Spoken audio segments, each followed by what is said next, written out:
Blessed Day Reflection by Abia listeners. My name is Abia Grant, and we are here to reflect on our life journey. We will be discussing topics related to self awareness, self improvement, and mental health.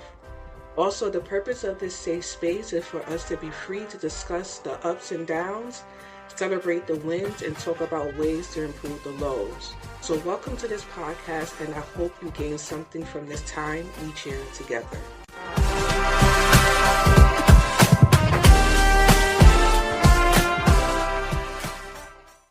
Hello everyone. How you doing? It is your girl Abia Grant. Welcome back to another episode of Reflection by Abia. I hope that you are doing well and you're having a blessed day. I hope that today, this week, this month, this year, us going into 2025 and the next couple of weeks, that you are just in good spirits.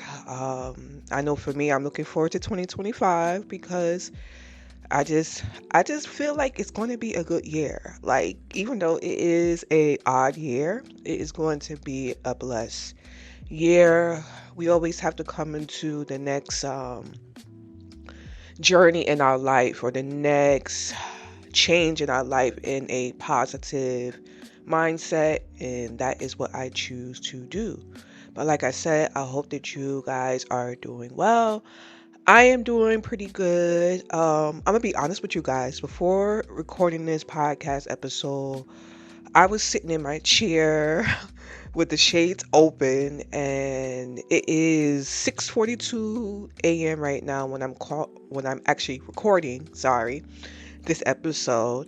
And before I started the episode, I just paused for a second and I sat in my chair and I was looking at the sky as the sun is, coming in.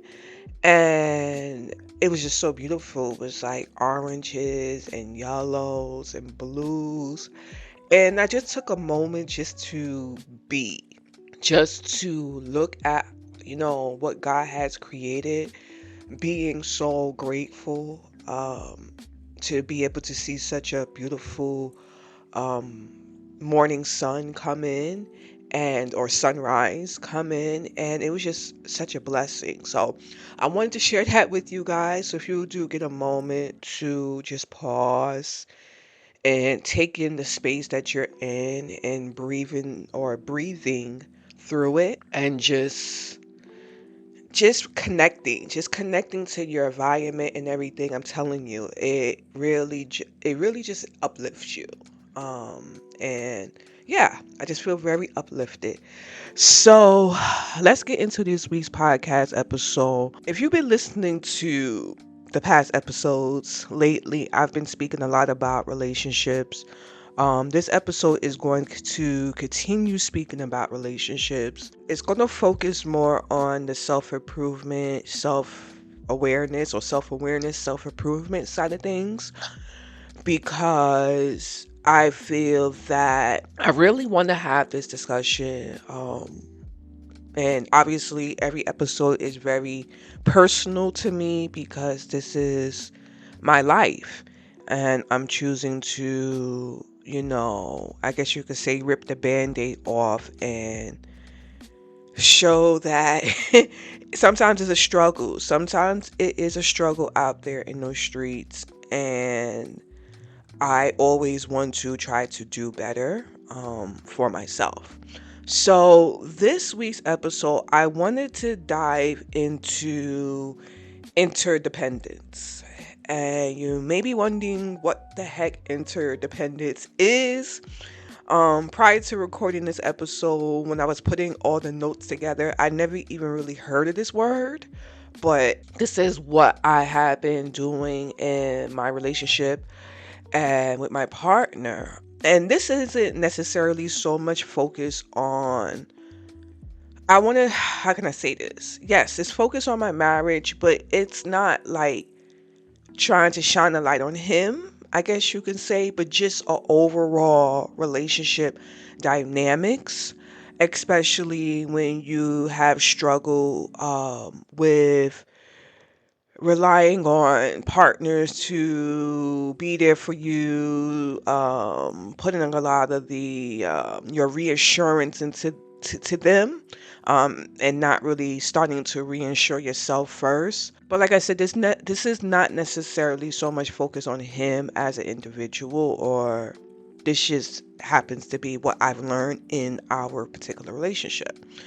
So, getting into the definition of interdependence, or at least an example of interdependence, I'll start off with that, is that it requires for you to basically have the freedom to make your own choices while connecting or deeply connecting to your partner, which can be very exhausting. I don't want to say exhausting. Let me change the word. I mean, yes, it could be exhausting. You know what? We're going to leave that in there. But also, in addition to that, it could be very tough. It could be very tough trying to balance your independence, yet still being present and understanding what your partner needs.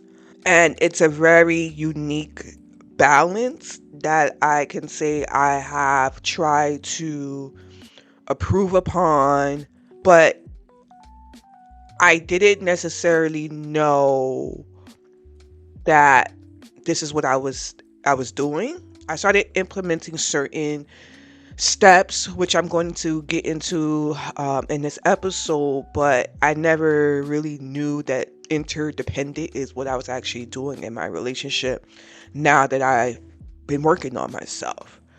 So, as I mentioned before, in my prior relationships, I was always seeking validation. I was always seeking acceptance. I was looking at that individual as growth potential, and so much more I was looking for in a partner. So now, as I mentioned, I started working on myself and noticing my habits, noticing that my prior life experiences and the things that I've tried to process at that time.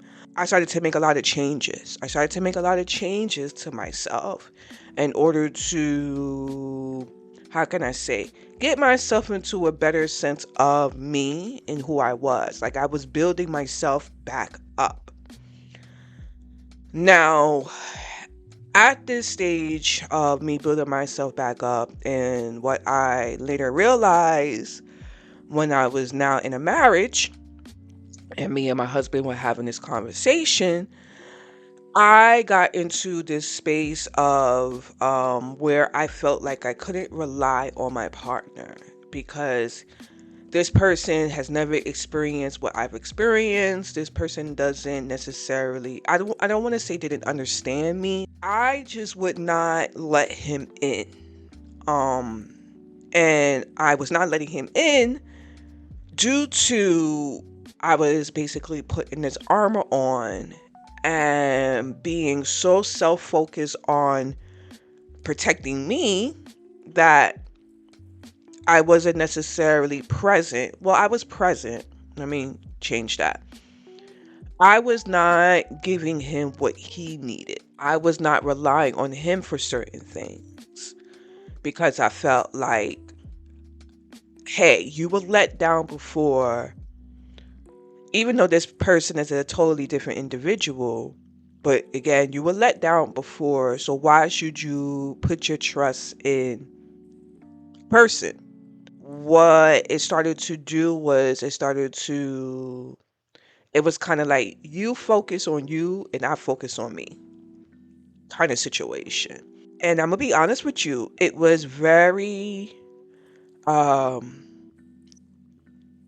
I don't want to say scary. It was very painful. When we sat down, we had this conversation, and I realized what I was doing, how I was blocking myself, how I had on such this heavy armor on me due to past relationships, due to me trying to protect myself, that I was not allowing him in. I was not being the foundation that he needed.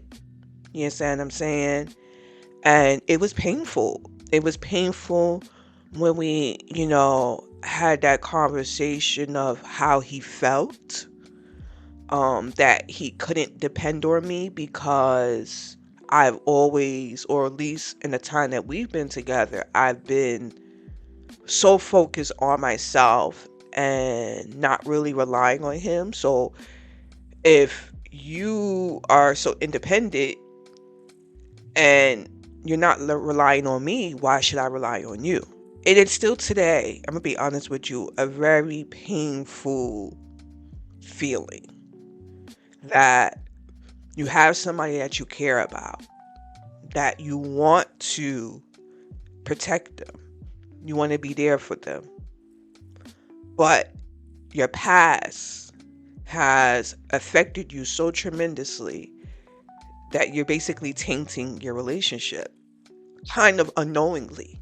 But before we go ahead and continue this episode, I'm gonna go ahead and get the housekeeping rules out of the way and everything so we could get that over or get that done. If you're listening to this podcast on Spotify, be sure to hit the follow and notification button so Spotify lets you know when I release a new episode. As well, leave me a comment on what you enjoy about the podcast and give me a 5-star rating. This is how you can support my podcast. Now, the disclaimer is I am not a licensed psychiatrist or therapist. My suggestions and my guests are based on general knowledge and life experiences. If you're considering making significant changes or dealing with personal issues, seek and talk to a licensed mental health professional. So let's get into it. Let's get into the rest of this episode and this topic about interdependence. So, like I said, it was not until I was married that I realized that I was stuck in survival mode. I was stuck in protecting Abia, and I realized that I was the only one playing in this game. I was the only one playing in the game of protecting myself. And I want to say to this, there's nothing wrong with protecting yourself. There's nothing wrong with wanting to make sure that whatever situation that you're in the right situation. But when you're operating in survival mode and you have a partner who is you could depend on, you have a partner that wants to be there for you, you have to take down that armor, And I'm speaking from my own experience, and I'm sharing this with you because, again, maybe you've gone, through similar situations like me in the past. Maybe you are in a relationship right now where you're afraid to open up, or maybe you have friendships. This could also be with family as well too. I know a lot of people who do play survival mode with their family members. But like I said, if you want to have a better relationship, if you want to be there for that person, you have to change. There's no other way to do it. So after realizing that I was the contributing factor, I was the problem. And I just want to say, I have no problem admitting that I'm the problem. I think when we let go of that, we are not the issue, we are perfect, that life sometimes becomes easier. Like sometimes, yes, you are right, but sometimes you can be wrong. And in this situation, I knew that I was the problem, So I pretty much had to face the truth that I needed to let go of the pain. I needed to let go of situations that has happened in my past. I honestly had to make a conscious choice to do this. And when I say conscious choice, I just had to ask myself, do I want to burden this relationship anymore? You understand what I'm saying?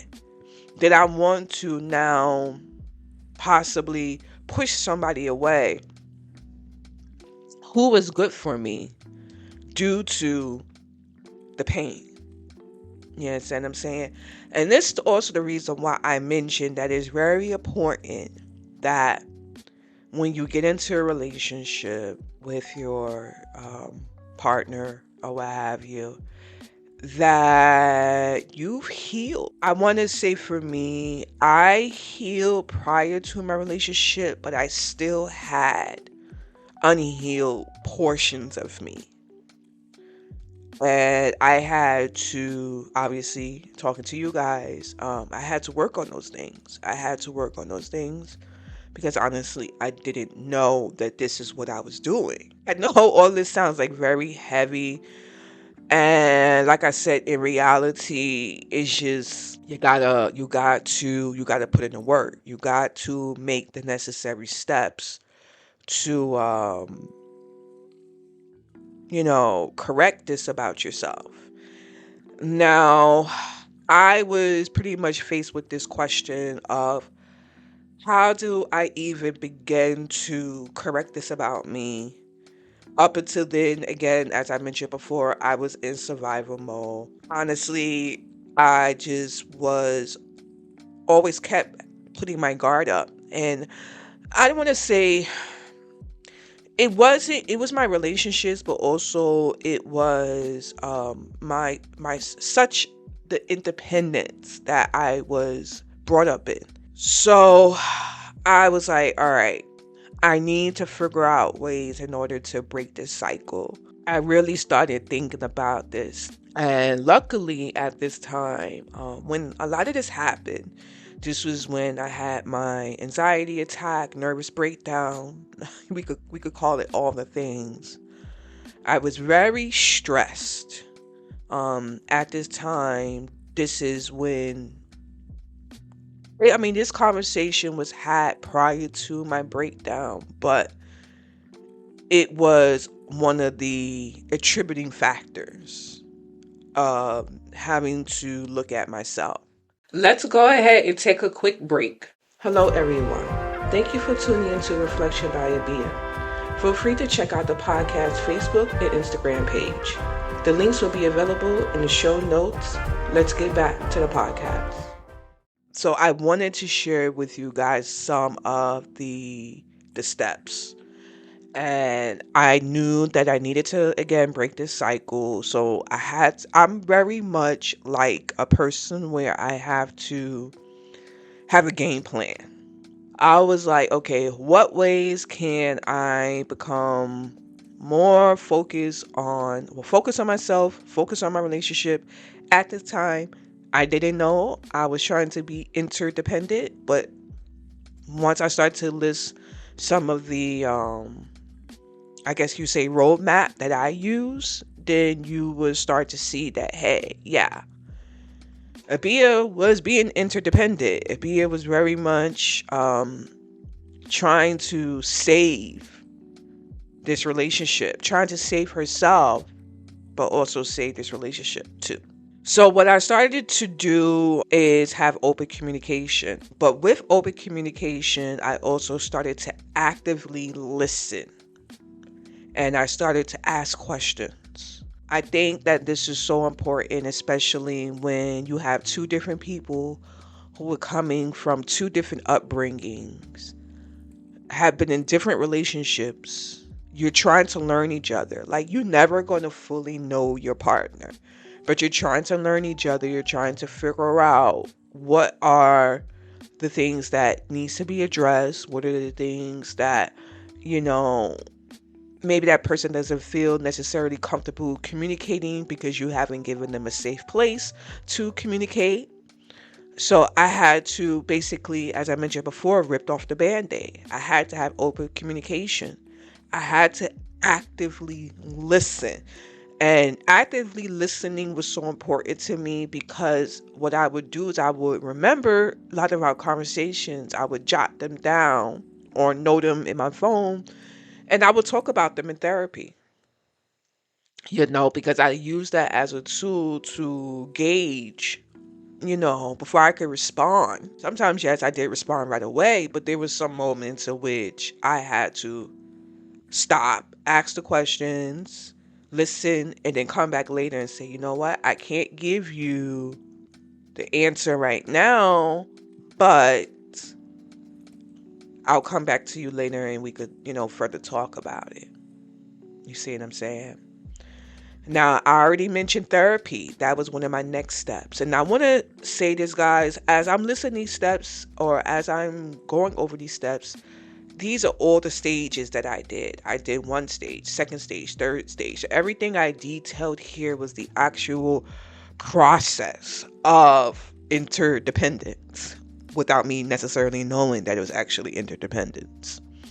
So as I was getting into the next bullet point, I utilized therapy. I talked about all the things that I thought maybe I understood, or the things that I know that I didn't understand. Because as I mentioned before, hearing, and I've mentioned in prior episodes, hearing the perspective of someone else can be very enlightening, because they're giving you possibilities. They're giving you other options that maybe you didn't factor in, which is great. Yes, that I'm saying, because you should always be using all your resources. You should always be using all your resources so that you could become better, person. In retrospect, you becoming a better person is becoming a better person for your partner. You see what I'm saying? So, starts there. Setting aside my ego. I talked about this prior as well too, I believe earlier. The ego, we all know, the ego is a defensive mechanism. I don't care what anybody says. Ego is defense. It is defense. For me in this situation, it was defense because I was very prideful. I also thought that I needed to be right in a situation. I think I talked about this in other episodes, is that you being right doesn't really matter. Like, it matters, but it doesn't matter, because at the end of the day, your happiness within your relationship and your partner being happy is what you should be focused on. So whether whoever is right or wrong makes no difference, because this is not about a competition. You see what I'm saying? And when you stop fighting the competition, which is a lot of times your ego, then you could get in a place of appreciation of not caring about who's right, who's wrong. One of the next bullet points or next things that I started to work on was being honest and vulnerable with my partner. I want to say in prior relationships, I didn't really talk so much about my life. And I know that can be very, how can I explain this?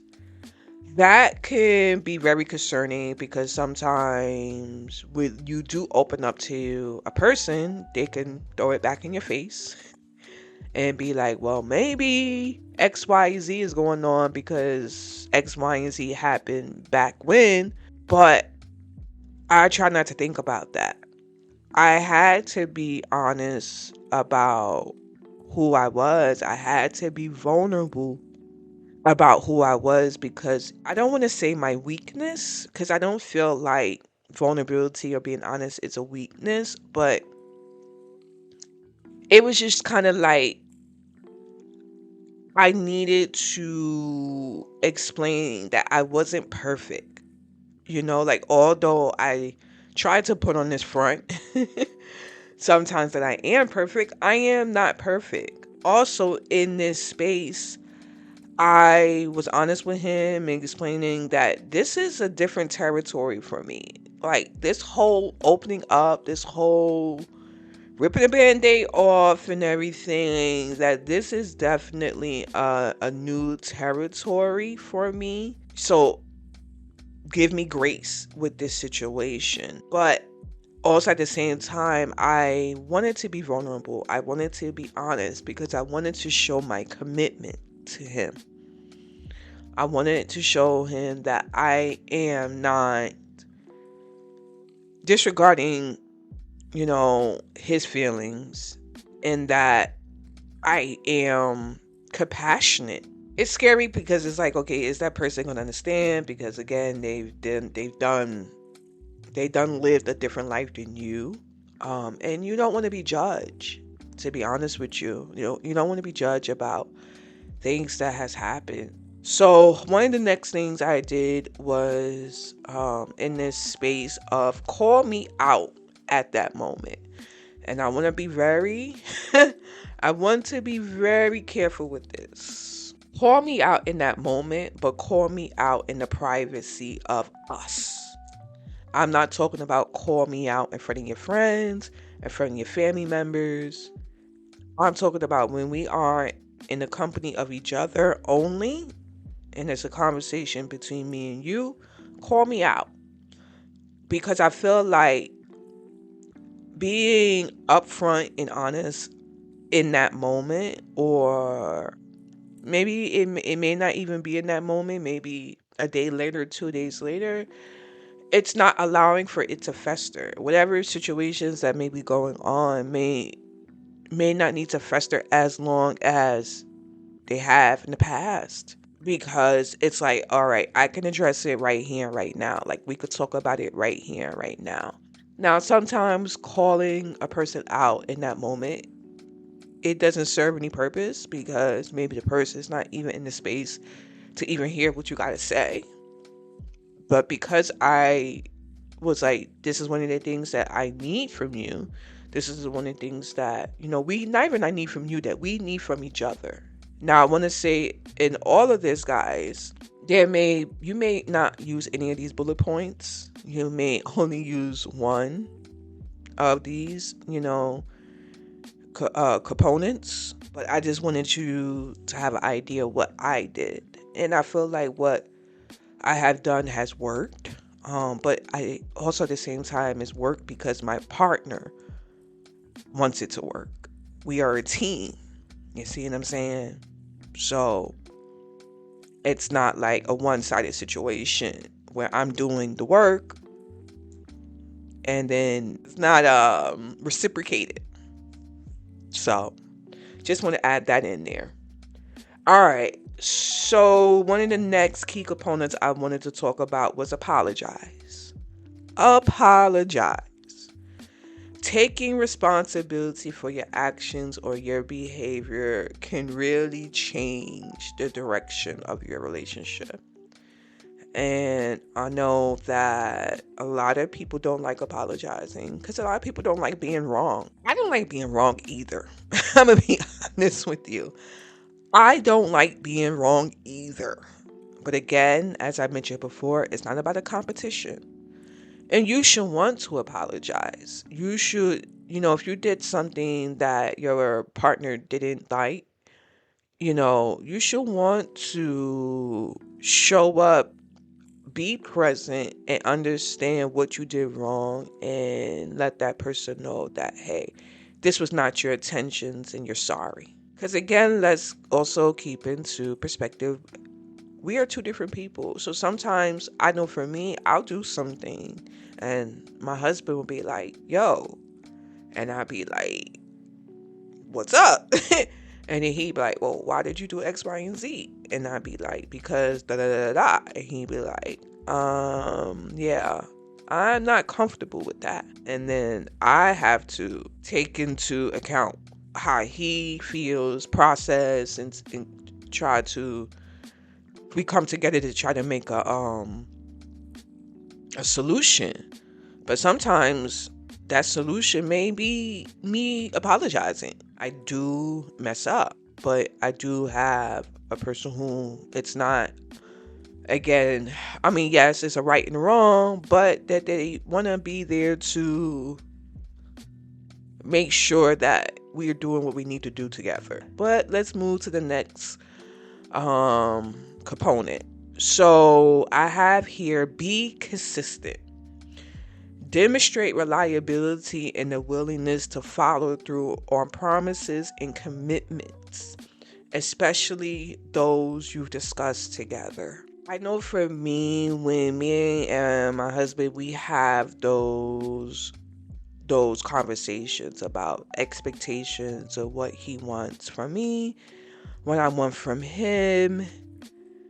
Sometimes we forget. Well, I don't want to say forget. Sometimes we know what we need to do in order to make things better. We've discussed it, but we are not actually taking forward steps. It's like, okay, we said we're going to do X, Y, and Z, or I said I was going to do X, Y, and Z, but yet I'm still moving in the same way as I moved before, even though we've had a conversation about not doing that anymore. Let's go with this. Say, for instance, you are outside, and before you come in the house, your husband calls you. He says to you, "Hey, can you pick up X, Y, and Z?" Right? And you say, "No, I'm coming home. I don't feel like being bothered. I want to come home. I want to relax. I want to do whatever, whatever, whatever." Right?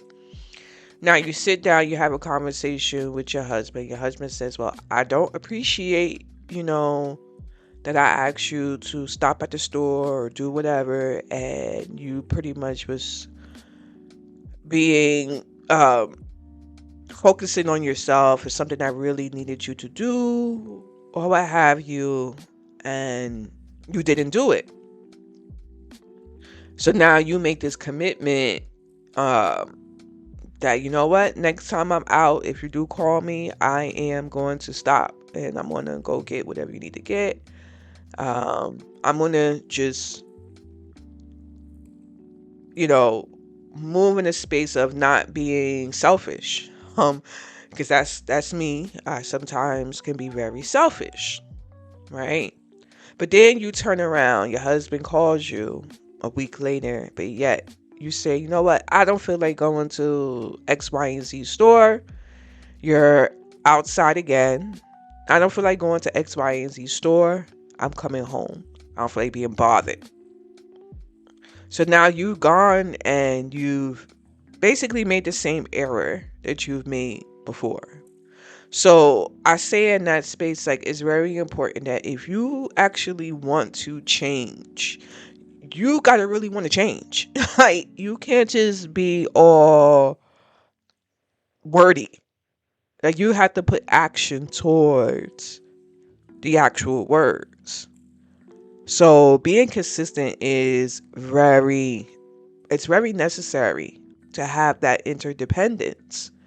You're still there for your partner, but you're there for yourself at the same time. So the last one that I have is support each other. And basically, that just really means that whatever you've done in your past, that your partner is saying, "You know what? I see that you dealt with this situation differently, and I'm proud of you." You have to support each other so that you can celebrate the progress in that situation. Like, your relationship should always be improving. You should always be in line as best as you can with your partner, because I'm going to say it, disalignment is just, it's not fun. That's when the arguments are going to start. That's when the miscommunication is going to start. And, it's going to be difficult. It's going to be very difficult for the relationship. So, as I mentioned, all these components here is how I got to a place of interdependence. It's like each one of these, I wasn't just focusing only on myself, on healing myself. I was focusing on my partner. So, as you can see, each of the bullet points of being honest with myself, I'm working on me. Setting aside my ego, I'm working on me. Going to therapy, I'm working on me. Open communication, I'm working on me. I'm working on my partnership. Apologizing, I'm working on my partnership. Being consistent, I'm working on me. I'm working on my partnership. Supporting each other, I'm working on me. I'm working on my partnership. So as I listen here, they may not seem like they align with that quote unquote interdependence, but they do. Each one of these are, in essence, either working on you or working on your partnership. I really do hope that this help. I hope it made sense. Cuz sometimes when I'm recording these episodes, I'm like, does that make any sense? To me it makes sense. So I hope that it makes sense to you. And I just want you guys to remember that changing your habits, to be honest with you, is a journey. And developing that interdependence, it takes time. So each one of these bullet points, it takes time to get here. I am still working at it every day. I'm still working at being better and being interdependent with my partner every day. You understand what I'm saying? Because we have to remember that we've been moving in a self-dependent state. But I want to say also in that note is remember that you have to offer yourself grace. And then in addition to that is wanting to do better. So wanting to do better will be the first one, honestly. And then giving yourself grace will be the second one for me. And I feel like when you work those hand in hand, things will improve. Things will get better. So that is where I'm going to leave this week's podcast episode. I hope again that you have gotten something from this topic and that maybe you will use some of these components. If you have any components that you want to suggest, things that you have done in your relationships, definitely list them in the comments. The comments is open on Spotify. The comments are open on YouTube as well too, because the podcast is there as well. And yeah, let's talk about it. Let's really talk about it. Place of reflecting and healing. So stay blessed out there in those streets. Make sure that you treat others kindly out there in those streets. And God willing, I will see you guys in the next podcast episode. Thank you for listening to Reflection by Abia. Let me know in the comments section what you thought about today's episode and share the podcast with your friends and family. The link will be available in the show notes.